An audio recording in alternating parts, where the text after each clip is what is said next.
दोस्तों, मैं हूं प्रभात। पीसीएस शिक्षा के मंच पे आप तमाम अभ्यर्थियों का हार्दिक अभिनंदन है।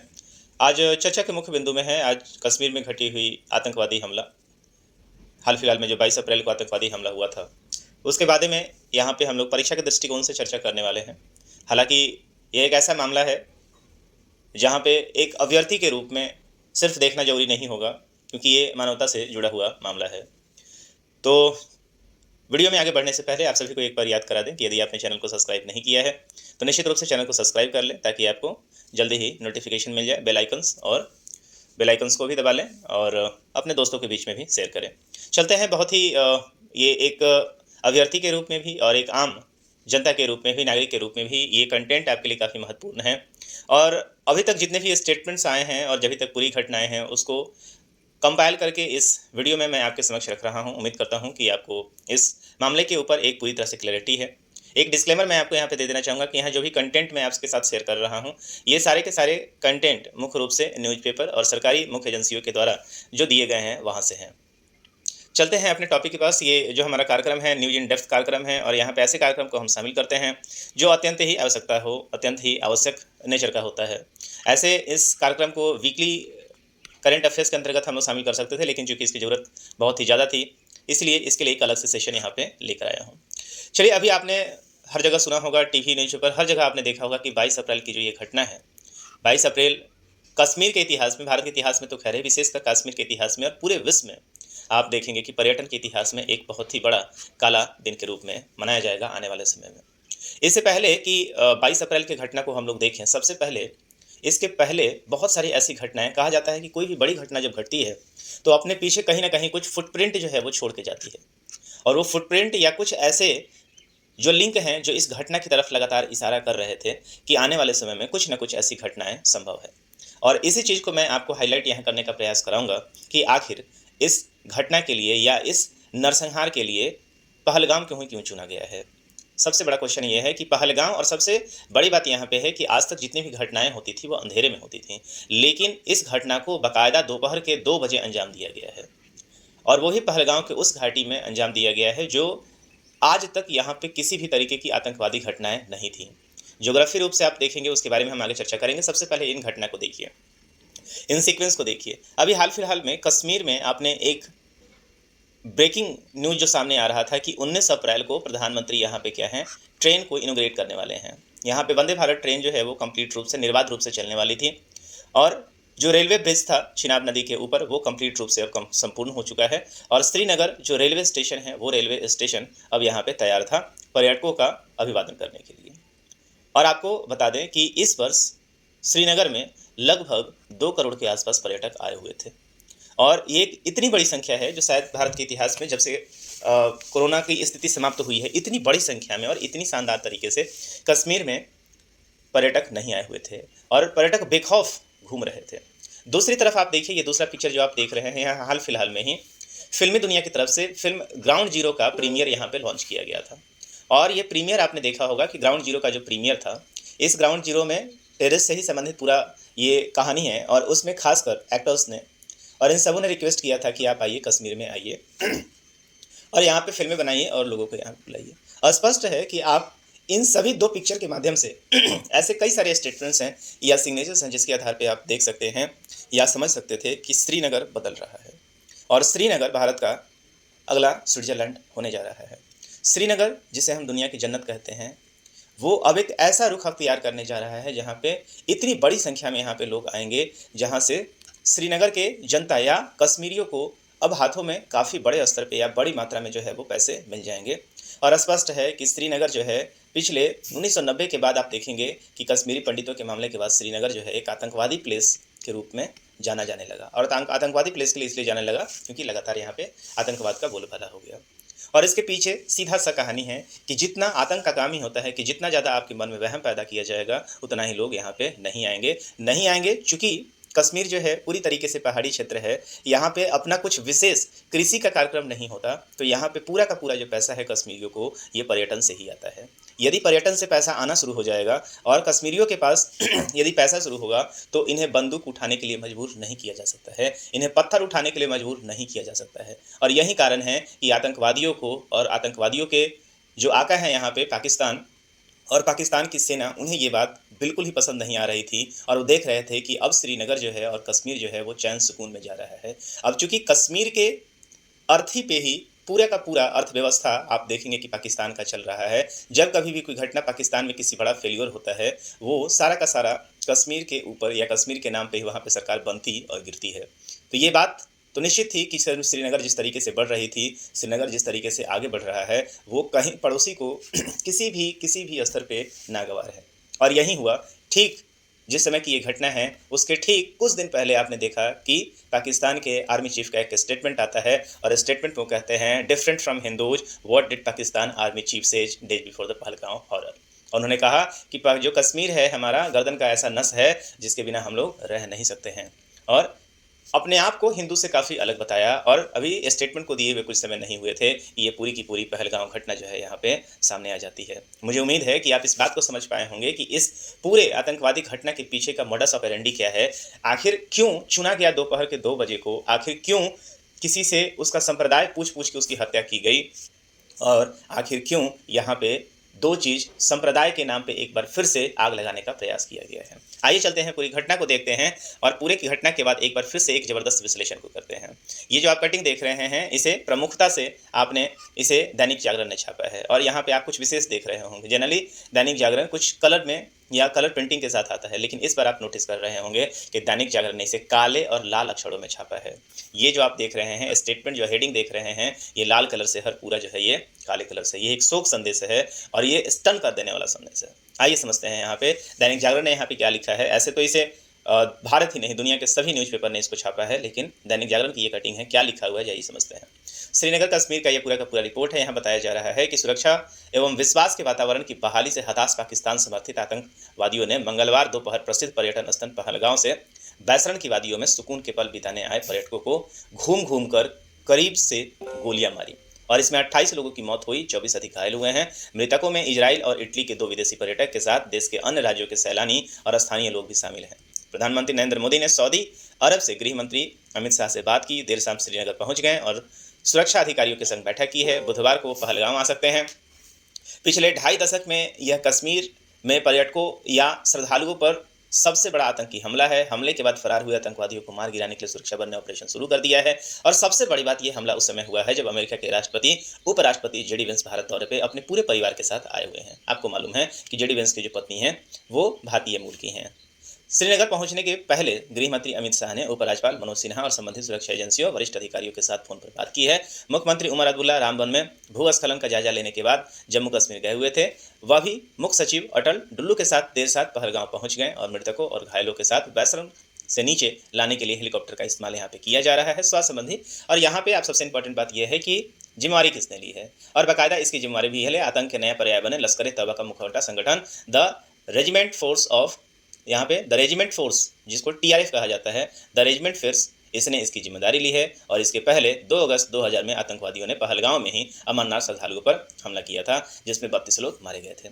ये पूरा का पूरा आप देख रहे हैं, यहाँ पे वो पिक्चर देख रहे हैं जो पूरे इंटरनेट पे वायरल हो रहा है, सोशल मीडिया पे वायरल हो रहा है। यहाँ पे आप देख रहे हैं कि ये दोनों कपल जो है अभी हाल फिलहाल में इनकी शादी हुई थी और ये लोग हनीमून के लिए यहाँ पे आए थे और यहाँ पे इनको बाकायदा अब आप कई सारी चीज़ें यहाँ पे मार्क करने वाली हैं। पहला चीज़, सबसे बड़ी बात यह है कि ये घटना कोई रात में नहीं घटी है। ये घटना पीछे से गोली मारकर नहीं गाई गई है। ये घटना ऐसे टाइम पे हुआ है दोपहर के 14 बजे, मतलब दोपहर के 2 बजे हुआ है। और 2 बजे एक ऐसा समय होता है पहलगाम की घाटी में जिसमें मौसम सबसे अच्छा होता है, पर्यटकों की भीड़ सबसे ज़्यादा होती है।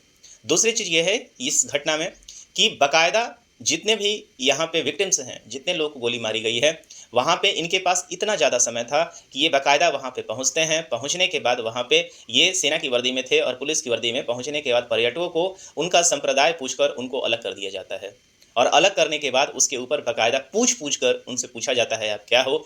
जिसने अपने आप को मुस्लिम बताया और मुस्लिम ऑथेंटिकेट किया जाता है। ऑथेंटिकेट भी ऐसे तरीके से किया जाता है जिसको आप देख के शर्मा जाएंगे। सभी के सामने हस्बैंड वाइफ सब खड़े हैं वहाँ पे, परिवार के सामने उनका जो है वो पैंट तक उतरवा दिया जाता है और उसके बाद उनसे पूछा जाता है, कंफर्म किया जाता है और जो उसमें मुस्लिम नहीं निकलते हैं उसको गोली मार दिया जाता है। और ये संख्या पूरे आधे घंटे तक यहाँ पे कत्लेआम मचाया जाता है। अलग अलग मीडिया रिपोर्ट अलग अलग मौत का दावा कर रही हैं, लेकिन कम से कम यहाँ पे जो 28 की पुष्टि एक कॉमन के रूप में आया है, जहाँ पे 28 को देन एंड देयर जो है गोली मार दी गई है। हालांकि इसकी मौत की संख्या आगे भी बढ़ सकती है। क्योंकि कुछ और लोग जो इसमें घायल हुए थे, उस घायल होने के बाद आप देखेंगे कि उनको ले जाने के लिए यहाँ से हेलीकॉप्टर का सेवा लिया गया है। ये तो बाद में आएगी। यहाँ पे एक और चीज़ देखने वाली बात है, यहाँ पे एक व्यक्ति लोकल कश्मीरी भी इसमें घायल हुआ है। घायल क्या, उनकी मृत्यु हो गई है। और वो कैसे व्यक्ति थे, एक ऐसा पिट्ठू वाला व्यक्ति था जो वस्तुतः कश्मीरी था। और उस कश्मीरी ने अपना दिखाया, कश्मीरी ने बताया, उन्होंने रोका कि ये कश्मीरी जो हैं, जितने भी हैं, ये जितने भी पर्यटक हैं, इनसे मेरी रोजी रोटी चलती है, साहब इसको मत मारो। और जब उनको रोका गया, जब वो सामने से, चूंकि वो मुस्लिम ही था, तो उसे जब वहाँ से हटाया गया और जब वहाँ से जब जिसे वो पिट्ठू पे लेकर आया था उसको बचाने का जब प्रयास किया, प्रयास असफल रहा, तो उसने राइफल तक छीनने का प्रयास किया और कहा कि साहब ये देश जो है, ये हिंदू मुस्लिम यहाँ पे मत कीजिए, यहाँ पे आप इनको छोड़ दीजिए। और जब उन्होंने विरोध किया तो बाकायदा उससे खींच के उसने गोली मार दिया। अब यहाँ पे स्पष्ट है, इसने इस बात को चेहरा दिखाया कि साहब यहाँ पे वस्तुतः एक बार फिर से सांप्रदायिक पॉइंट को उठाने का प्रयास किया जा रहा है। आखिर ये 2 बजे का हमला, जानबूझकर संप्रदाय का नाम, जानबूझकर महिलाओं को वहाँ पे छोड़ देना और उसके बाद जाके कहना कि जाओ मोदी से कह दो ये बात, ये स्पष्ट करता है सारा का सारा कि ये पूरी की पूरी घटना जो है वो एक प्री प्लान्ड घटना है। इसमें कहीं से कोई दो राय नहीं है कि ये पूरी की पूरी घटना जो है एक प्री प्लान्ड घटना थी, जहाँ पे बाकायदा एक स्क्रिप्ट रचा गया और स्क्रिप्ट रचने के साथ साथ यहाँ पे नृशंस लोगों का नरसंहार किया गया है। जवाबी कार्रवाई होना तय था और भारत ने रिटेलिएशन जो है वो शुरू कर दिया। आइए समझते हैं। सबसे पहले जरा आप पहलगाम को देखें कि पहलगाम जो है, यदि आप देखें इसका जोग्राफिकली आप लोकेशन देखेंगे तो पहलगाम ऐसा नहीं था कि एलओसी के नज़दीक था। और एलओसी बाकायदा पहलगाम जो है वो पहलगाम आपको पता है कि अमरनाथ का गेटवे कहा जाता है। आप यहाँ पे देख सकते हैं, ये श्रीनगर है और यहाँ पे आपको देख रहे हैं पहलगाम है। और बाकायदा श्रीनगर से आगे की तरफ 89 किलोमीटर, लगभग 90 किलोमीटर की दूरी पे है। ऐसा भी नहीं है कि ये बॉर्डर के पास है और यहाँ पे आतंकवादी आए और उसको चले गए। यदि आप इसके जोग्राफिकल लोकेशन को देखेंगे तो जोग्राफिकल लोकेशन सबसे बड़ी बात है कि इस पहलगाम जहाँ पे बैसरण की ये घाटी है, यहाँ के ऊपर आप देखेंगे कि एक शानदार तरीके का मैदान है, चूँकि यहाँ पे घास के बहुत ही शानदार मैदान होते हैं। मर्ग जो है ये घास के मैदान को ही इंडिकेट करता है। और यहाँ पे सीनरी काफ़ी अच्छी होती है। आप यहाँ पे पिक्चर में देख सकते हैं क्या ज़बरदस्त सीनरी होती है यहाँ पे। और गर्मी के दिनों में जब मैदानी इलाकों में गर्मी हो जाता है और तापमान जब यहाँ पे तपना शुरू हो जाता है तो सैलानी रुख करते हैं कश्मीर का। और कश्मीर इस बार बहुत बड़ी संख्या में यहाँ पे। और आपको एक और बात बता दें यहाँ पे कि जो आप देखेंगे पहलगाम जो है, पहलगाम बेसिकली आप इसमें देखें तो पहलगाम अनंतनाग, वहीं पर देखें अनंतनाग है, अनंतनाग से 45 किलोमीटर की दूरी पर। और ये लिदर नदी आप देख रहे हैं यहाँ पे। ये जो है वो एग्जामिनेशन पॉइंट ऑफ व्यू से काफ़ी इंपॉर्टेंट हो सकता है, क्योंकि ये जो पूरी की पूरी घटना घटी है यहाँ पे, आप पहलगाम जो है वो आप देखेंगे लिदर नदी के किनारे बसा हुआ है। और पहलगाम जो है एक लोकप्रिय पर्यटन स्थल है और ये पर्वतीय स्थल है। साथ ही अमरनाथ का एक महत्वपूर्ण पड़ाव भी है। और विश्व भर से आप देखेंगे हजारों पर्यटक यहाँ पे प्रतिवर्ष आते हैं। और यदि आप पर्यटकों की बात करेंगे तो इस मौसम में सबसे ज़्यादा कहीं पर्यटक आपको मिलते हैं तो आपको यहीं पे मिलेंगे। अब यहाँ पे जानने वाली बात यह है कि पुहेल का जो अर्थ होता है कश्मीरी भाषा में, इसको चरवाहा कहा जाता है। और पहलगाम का अर्थ चरवाहों का गाँव है। पहलगाम का मतलब जो होता है चरवाहों का गाँव होता है। यहाँ चूँकि ये ऊंचाई पे होता है, यहाँ पे जितने भी चरवाहा होते हैं अपने जानवरों के साथ यहाँ पे आते हैं। और चूँकि मौसम खुल चुका होता है, यहाँ पे अभी बर्फ़ नहीं जमी होती है और ये सब अपने जानवरों को चारा खिलाने के लिए यहाँ पर बहुत ही सुंदर माहौल होता है। छोटी छोटी घासें होती हैं और सीनरी पूरी, चाहे वो फिल्म की शूटिंग की बात करें या सामने घूमने की बात हो, काफ़ी शानदार यहाँ पे माहौल होता है। और यह स्थान मर्ग अर्थात घास भूमियों से घिरा हुआ होता है। ग्रीष्म ऋतु में पशु चराने का ये उत्तम स्थान है। और आप देखेंगे यहाँ पे कि यहाँ पे मान्यता के अनुसार इस स्थान को बैलगाम भी कहा जाता है, क्योंकि यहाँ नंदी के होने की मान्यता है जो समीप की अमरनाथ गुफा की ओर संकेत करता है।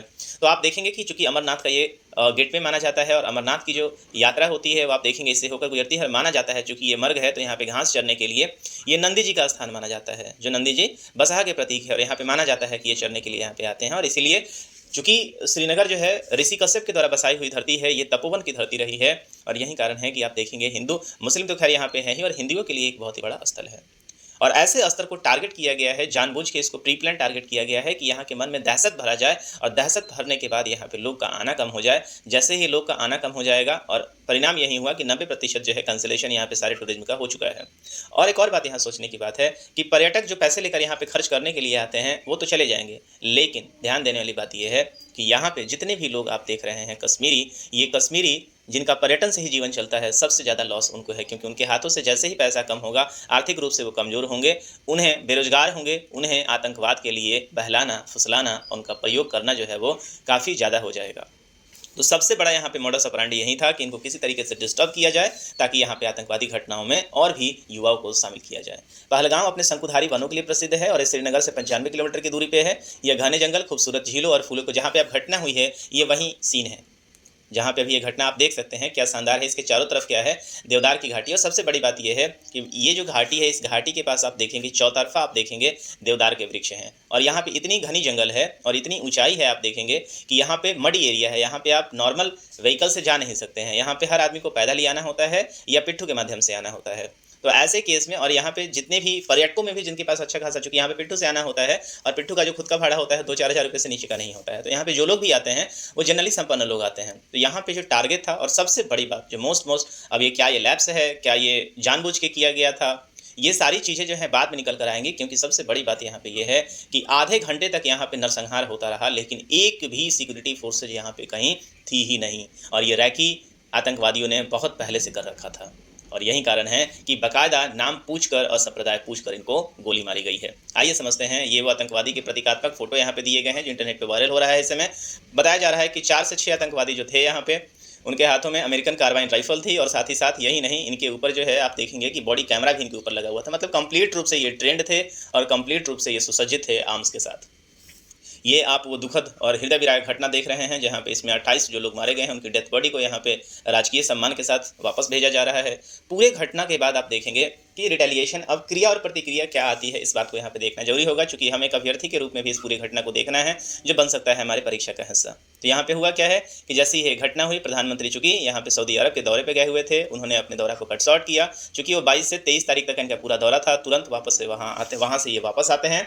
और वापस आने के बाद आप देखेंगे कि तुरंत ही वहाँ पे एयरपोर्ट पे ही, दिल्ली एयरपोर्ट पे ही ये बैठक होती है। बैठक होने के बाद सबसे इंपॉर्टेंट है कि सीसीएस की तुरंत बैठक बैठाई जाती है। बैठक में जितने भी गणमान्य व्यक्ति हैं सभी बैठते हैं और मुख्य रूप से आप देखेंगे 5 तरीके का जो है यहाँ पे फैसला लिया जाता है। इन 5 तरीके के फैसलों में आप देखेंगे कि सबसे पहला जो इंपॉर्टेंट फैसला होता है वो होता है सिंधु जल समझौता को क्या किया जाता है, रद्द कर दिया जाता है तत्काल प्रभाव से। और भारत कहता है कि ये सिंधु जल समझौता तब तक बहाल नहीं होगा जब तक ये आतंकवादी घटनाएं पाकिस्तान से रुक नहीं जाती हैं। तो सीसीएस की पूरी बैठक होती है। इसके अलावा 4 और फैसला होता है। अटारी का जो बॉर्डर होता है उसे सट कर दिया गया है, कंप्लीट से बंद कर दिया गया है। जो पाकिस्तान नागरिक को जो सार्क वीज़ा के साथ यहाँ पे आते हैं उसको भी सस्पेंड कर दिया गया है। जो पाकिस्तान के जितने भी उच्चायोग, रक्षा, नौसेना और वायु के होते हैं उनको भी यहाँ से क्या कर दिया गया है, वापस जाने का जो है वो संदेश दे दिया गया है। और पाकिस्तानी उच्चायोग में कर्मचारियों की संख्या 55 से घटाकर 30 कर दी है। अगले दिन पाकिस्तान की भी सीसीएस बैठक होती है और पाकिस्तान भी इसी तरीके का जो है समझौता लेकर आता है। और उस समझौते में पाकिस्तान की तरफ से एक इंपॉर्टेंट नया पॉइंट जो जोड़ा जाता है वो पॉइंट जोड़ा जाता है। पाकिस्तान सबसे इंपॉर्टेंट है कि सिंधु जल समझौता को एक्ट ऑफ वॉर डिक्लेयर करता है। वो बोलता है कि चूंकि इस समझौते में निकलने का प्रावधान नहीं था, भारत तो यहाँ पे बिना पूछे हमसे यहाँ पे इस पूरे समझौता से निकल गया है, तो ये अंतर्राष्ट्रीय स्तर पे एक एक्ट ऑफ वॉर है। और दूसरा चीज़ यहाँ पे आप देखेंगे कि उसने शिमला समझौता को रद्द करने का जो है वो घोषणा किया है। तो आइए समझते हैं। इसमें से हमारे लिए 2 पॉइंट जो है एग्जामिनेशन पॉइंट ऑफ व्यू से काफ़ी इंपॉर्टेंट हो जाता है जिसको यहाँ पे समझना चाहिए। और वो पॉइंट आपका कौन सा है, तो वो है सिंधु जल समझौता और शिमला समझौता। तो आइए करके इसको समझते हैं। सबसे पहले समझते हैं कि पाकिस्तान ने जो सिंधु जल समझौता रोका है, भारत ने जो पाक से सिंधु जल समझौता को रोका है वो क्या है। तो आप देखेंगे कि भारत और पाकिस्तान के बीच में जब 1947 में जब बंटवारा हुआ तो हर एक चीज़ों का बंटवारा हो रहा था। और उसमें पानी को लेकर भी आप देखेंगे, क्योंकि भारत में नदियों का जाल बिछा हुआ है। और खासकर जो सिंधु नदी घाटी जो है, यहाँ पे जो सिंधु की पूरी प्रणाली है, इसमें से कुछ जो नदियाँ हैं वो पूरी तरीके से पश्चिम से आती हैं, कुछ जो नदियाँ हैं और अंततः आप देखेंगे कि सारी नदियाँ जो है वो कहाँ पर ड्रेन होती हैं, पाकिस्तान में ही ड्रेन होती है। तो इस बात का समाधान करने के लिए शुरुआती दौर में ही आप देखेंगे कि सिंधु जल समझौता के द्वारा भारत द्वारा पहली बार इसको सस्पेंड किया गया है। और यहाँ पे आप देखेंगे कि 4 मई 1948 इसको शुरुआत बेसिकली क्या होता है, 4 मई 1948 को एक इंटर डोमिनियन अकॉर्ड साइन हुआ था। और इसके अनुसार भारत पाकिस्तान को सालाना पेमेंट के बदले पानी रिलीज करेगा। जाहिर है कि, और ये जो स्टेटमेंट था यहाँ के कि जो भारत जो है वो पाकिस्तान को प्रति वर्ष पेमेंट के बदले क्या करता था, पानी दिया करता था। तो ये जो पूरा का पूरा अकॉर्ड था ये सक्सेसफुल नहीं हुआ।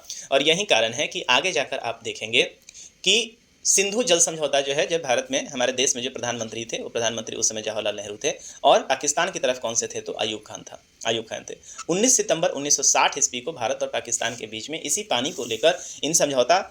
पानी को लेकर क्या होता है, एक समझौता होता है। तत्कालीन प्रधानमंत्री जवाहरलाल नेहरू, पाकिस्तान के राष्ट्रपति अयूब खान, ये दोनों इस पर क्या करते हैं, हस्ताक्षरकर्ता बनते हैं। और इसमें सबसे इंपॉर्टेंट बात है कि यहाँ पे आप देखेंगे पूरा जो सिंधु जो ड्रेनेज सिस्टम है, सिंधु को जो जिसे हम सिंधु अपवाह प्रणाली करते हैं, ये मुख्य रूप से सिंधु को यदि जोड़ लें तो 6 नदियों का ये पूरा का पूरा आप देखेंगे कि ये एक 6 नदियों का पूरा जाल बिछा हुआ है। जिसमें आप देख रहे हैं यहाँ पे ऊपर में सिंधु है, उसके नीचे आप देखें तो यहाँ पे आपको झेलम नज़र आ रहा है, यहाँ पे चिनाब नज़र आ रहा है, और उसके नीचे आप देखेंगे तो रावी, ब्यास, सतलज नज़र आ रहा है। तो इस चीज़ को कन्फर्म करने के लिए अब सिंधु जो जल समझौता है उसके अनुसार आप देखेंगे कि इन नदियों को मुख्य रूप से दो भागों में बांट दिया गया, और इसमें एक को कहा गया पश्चिमी भाग, पश्चिमी नदियां, और एक को कहा गया है कौन सा, ये पूर्वी नदियां। तो जो पश्चिमी नदियां हैं उसके अंदर कौन सा होता है, जिसको आप ICJ के नाम से भी याद कर सकते हैं। तो ICJ जैसे इंटरनेशनल कोर्ट ऑफ जस्टिस होता है, एक शॉर्टकट में आप याद कर सकते हैं, हालांकि सीक्वेंस में पहले जे आएगा।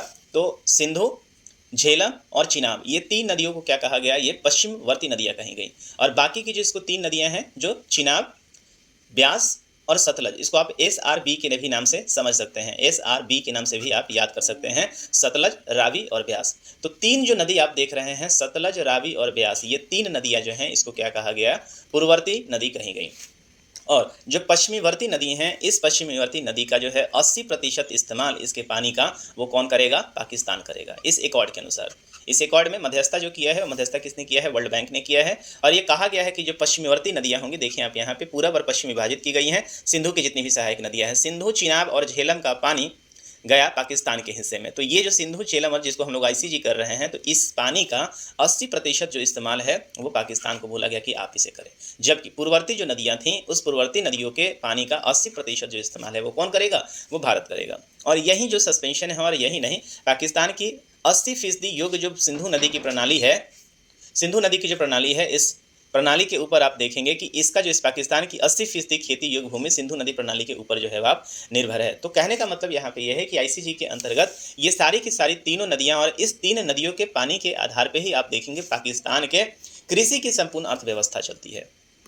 और जो 20% जो पानी यहाँ पे 20% जो पानी है उसका भी भारत आप देखेंगे केवल 4% ही इस्तेमाल करता है, और यहाँ पे 16% छोड़ जाता है। सबसे इंपॉर्टेंट ये है सिंधु जल समझौता का कि इस पानी के लिए आप किसी तरीके का भारत को जितने भी यहाँ पे जो ऑप्शंस दिए गए हैं, जैसे रावी, चिनाब, जो आप देखेंगे ब्यास, सतलज और रावी, इनके रन ओवर रिवर प्रोजेक्ट का यहाँ पे जो है वो परमिशन दिया गया है कि मतलब यहाँ पे पानी के लिए भारत क्या करेगा, किसी तरीके का रिजर्वॉयर का इस्तेमाल नहीं करेगा, और ये क्या करेगा, चलते हुए पानी के ऊपर ही भारत क्या कर सकता है, यहाँ पे किसी भी तरीके का प्रोजेक्ट बना के बिजली जो है उत्पन्न कर सकता है, लेकिन पानी के बहाव को बाधित करने का जो है यहाँ पे किसी तरीके का क्लॉज नहीं था। सबसे बड़ी बात यहाँ पे ये है। लेकिन चूंकि जब ये समझौता को रद्द कर दिया गया, और इस समझौते में सबसे बड़ी बात ये थी कि इस समझौते के अंतर्गत आप समझौता को बीच में छोड़ के हट नहीं सकते। अंतर्राष्ट्रीय संगठन के अनुसार यदि आप हटते हैं तो इसे एक्ट ऑफ वॉर माना जाएगा, और यही काम पाकिस्तान ने किया है। पाकिस्तान ने बताया है कि भारत ने जो किया है वो it's a type of act of war, तो इसके अनुसार जो है आप पूरी की पूरी जो है वो वॉर भी भड़क सकता है। तो ये तो पूरी की पूरी घटना है। अब पाकिस्तान में आप देखेंगे कि पाकिस्तान में इन नदियों का क्या होता है। सबसे इंपॉर्टेंट बात यह है कि अब आप देखें कि इस जो पानी जाती है उसका 93% हिस्सा जो है सिंचाई के लिए इस्तेमाल होता है, और जिसके बिना खेती जो है पाकिस्तान में असंभव है। 23% योगदान करता है यहाँ पे कृषि क्षेत्र पाकिस्तान की राष्ट्रीय आय में, और 78% आबादी जो है इसके ऊपर निर्भर है। सिंधु और उसकी सहायक नदियों के पानी पर निर्भर है पाकिस्तान के प्रमुख शहर कराची, लाहौर और मुल्तान। ये सब जो हैं अपने दिनचर्या के लिए, अपने खाने पीने के लिए और अपने कृषि सब के लिए इसी पे निर्भर हैं। सिंधु के पानी पर चल रहे पाकिस्तान के तरबेला और मंगला जैसे पावर प्लांट जो हैं इसी के ऊपर हैं। पाकिस्तान में खाद्य उत्पादन में गिरावट आ सकती है, खाद्य सुरक्षा को खतरा है। अब सबसे बड़ा प्रश्न यहाँ पे ये है कि क्या भारत ने जब इसको लागू कर दिया है तो क्या अभी से ही पाकिस्तान के ऊपर क्या इन तरह की चीज़ें जो है वो शुरुआत हो जाएंगी? तो सबसे बड़ा है कि भारत ने सिंधु जल समझौता को रद्द जरूर कर दिया है, लेकिन आप देखेंगे कि तात्कालिक रूप से पाकिस्तान के ऊपर अभी प्रभाव नहीं पड़ेगा। कारण यह है कि इसके पानी को, नदी में पानी इतना ज़्यादा होता है कि इस पानी को रोकने के लिए आपको बड़े बड़े डैम की आवश्यकता पड़ेगी, और वो रातों रात बनेगा नहीं। दूसरी चीज़ है, दूसरा ऑप्शन ये है कि इसके पानी को डाइवर्ट किया जाए। इसके लिए भी आप बहुत बड़े कनाल बनाने की आवश्यकता है, ये भी आपको इतनी जल्दी नहीं होने वाला है, लेकिन इसका दूरगामी प्रभाव पड़ेगा, इसका जो लंबा प्रभाव पड़ेगा। कारण यह है कि इस रिकॉर्ड के अनुसार ये भी था कि इसके नदी के जल के प्रयोग का प्लस इस पे बनने वाले जितने भी पुल और जितने वाले रिजर्वायर हैं उन सबों का डाटा जो है वो पाकिस्तान के साथ शेयर किया जा सकता था। अब ये डाटा उनके पास शेयर नहीं हो सकता है, तो इसके कारण जो सबसे ज़्यादा इंपॉर्टेंट होगा कि यदि ज़रूरत से ज़्यादा पानी छोड़ दिया जाए तो पाकिस्तान बाढ़ में डूब सकता है। तो एक वेपन की तरह ये इस्तेमाल हो सकता है। खासकर इसको बंद कर दिया जाए तो पाकिस्तान तो कंप्लीट रूप से ड्राई अप हो ही जाएगा, और यदि ये चला तो आने वाले समय में आप देखेंगे कि पाकिस्तान की स्थिति जो है वो प्यास से तड़प तड़प कर मरने वाली हो जाएगी। अब देखते हैं आगे आगे होता है क्या। जाहिर सी बात है, भारत ने जब इस तरह की घटना की तो पाकिस्तान ने भी अपनी तरफ से कुछ न कुछ तो करना ही था, और उसने भी एक बार फिर से अपने पुराने राग को अलापा कि मैं एक परमाणु संपन्न देश हूँ। गिरधर भक्ति जो है उन्होंने क्या दिया है कि सिंधु जल समझौता स्थगित करने को भारत के फैसलों को करार दिया युद्ध, मतलब it's a type of act of war. PM जो है उनकी अध्यक्षता में जब बैठक हुई है उसमें कहा कि पाकिस्तान अपनी सुरक्षा के लिए हर ताकत का इस्तेमाल करेगा। भारतीय विमान के लिए अपना हवाई मार्ग जो है वो बंद कर दिया है। तो पाकिस्तान ने अपना एयर स्पेस इंडियन ओन्ड और इंडियन जितने भी एयरक्राफ्ट हैं उसके लिए इसने क्या किया है, अपना रास्ता बंद कर दिया है। कोई भी भारतीय एयरक्राफ्ट जो है वहाँ पे नहीं जाएगा। यहाँ तक कि प्रधानमंत्री जब वापस आए थे तो इन्होंने पाकिस्तान एयर स्पेस का इस्तेमाल नहीं किया था। साथ ही साथ यहाँ से एक इंपॉर्टेंट जो फैक्ट निकल कर आ रहा है वो है आपका यहाँ पे इन सारी चीज़ों को यहाँ पे हमने कवर कर लिया है, तो अभी इसको कवर करने की आवश्यकता नहीं है। हम चलते हैं सिंधु। यहाँ पे एक और नया पॉइंट जो निकल कर आ रहा है और वो नया पॉइंट आ रहा है शिमला समझौता। तो इन्होंने कहा कि मैं शिमला समझौता को रद्द कर दूंगा। तो शिमला समझौता में समझने की आवश्यकता है कि शिमला समझौता क्या है। तो सिंधु जल समझौता स्थगित करने के भारत की घोषणा से बौखलाए हुए पाकिस्तान ने 1971 में हुए शिमला समझौता के सभी द्विपक्षीय समझौते को निलंबित करने की धमकी दी है। क्या है, जरा इसको समझते हैं और क्यों यह हुआ था। तो भारत ने पूर्वी पाकिस्तान में हो रहे पाकिस्तान के अत्याचार को रोकने के लिए सैन्य हस्तक्षेप किया था। अब जरा समझे, 1971 आपको याद आ रहा होगा, ये वही टाइम है जब बांग्लादेश लिबरेशन हुआ था और भारत वहाँ पे क्या किया था, पूर्वी पाकिस्तान में हस्तक्षेप किया था। मार्च 1971 में पूर्वी पाकिस्तान को पाकिस्तान से अलग करके दुनिया के नक्शे पर बांग्लादेश नाम का नया देश आया था और पाकिस्तान की सेना ने बांग्लादेश में भारत की सेना के सामने आत्मसमर्पण कर दिया था। विश्व में सबसे बड़ा जो है सैनिक जो है वो यहाँ पे आप देखेंगे कि प्रत्यर्पण हुआ था और 93,000 लोगों को युद्धबंदी बनाया गया था। अधिकांश सैनिक और सैनिक बल के जवान थे। भारत ने पश्चिमी पाकिस्तान के करीब 5,000 वर्ग मील इलाकों पर कब्जा कर लिया और इन लोगों ने समझौते पर जो है वो हस्ताक्षर किया है। और करीब 16 महीने के बाद आप देखेंगे हिमाचल प्रदेश की जो राजधानी थी शिमला, यहाँ पे एक बैठक होती है और प्रधानमंत्री इंदिरा गांधी और पाकिस्तान के तत्कालीन जो राष्ट्रपति होते हैं जुल्फिकार अली भुट्टो, वो इसमें शामिल होते हैं। आप यहाँ पे देख रहे हैं जुल्फिकार अली भुट्टो यहाँ पे हैं और दोनों नेताओं ने वहाँ 2 जुलाई 1972 को एक समझौता पे हस्ताक्षर किया था। तो आप देख सकते हैं कि 2 जुलाई 1972 को क्या किया गया था, यहाँ हस्ताक्षर किया गया था और इसे भी क्या कहा जाता है, शिमला समझौता का नाम दिया जाता है। इसमें दोनों देशों ने शांतिपूर्ण तरीकों और बातचीत के जरिए मतभेद सुलझाने पर सहमति जताई थी और इसका जो पूरा का पूरा जो मकसद था वो शांति बनाए रखना है। मतलब यहाँ पे एलओसी पे जो है वो शांति बनाए रखने की है। एलओसी परमानेंट यहाँ पे एक बॉर्डर नाम मान लिया गया था। यहाँ पे किसी भी तरीके के घटना के लिए आपस में मीटिंग का प्रावधान है। कोई बिना से पूछे किसी तरह का ओपन फायर नहीं करेगा। तो ये तमाम तरह की घटनाएं थी जो बेसिकली क्या था, आप देखेंगे कि एक पीस टॉक था। ठीक है, तो इसके अलावा आप देखें कि और क्या क्या इसके अंदर प्रावधान है। तो आप देखेंगे शिमला समझौता में कई अहम प्रावधान हैं और इसमें आप देखें सबसे पहला है कि शांतिपूर्ण समाधान करेंगे। यदि कोई भी घटना होता है तो शांतिपूर्ण समाधान करेंगे। समझौते के जरिए भारत पाकिस्तान ने तय किया है कि दोनों देश में से कोई भी विवाद आपसी बातचीत से सुलझाएंगे। इसमें कोई तीसरा देश दखल नहीं करेगा। मतलब जब तीसरा देश कोई दखल करेगा तो इसे शिमला समझौता का उल्लंघन माना जाएगा। युद्धबंदियों की रिहाई होगी। भारत पाकिस्तान युद्धबंदी की रिहाई के लिए सहमत हुआ और पाकिस्तान ने रिश्ते समान बनाने और बांग्लादेश की संप्रभुता को मान्यता देने पर सहमति जताई थी। दूसरा चीज नियंत्रण रेखा, जिसको हम आज के डेट में एलओसी के नाम से जानते हैं, लाइन ऑफ कंट्रोल के नाम से जानते हैं। जम्मू और कश्मीर में युद्ध विराम सीमा को नियंत्रण रेखा एलओसी बनाया गया ताकि कोई भी पक्ष इसमें एक तरफा बदलाव नहीं करेगा।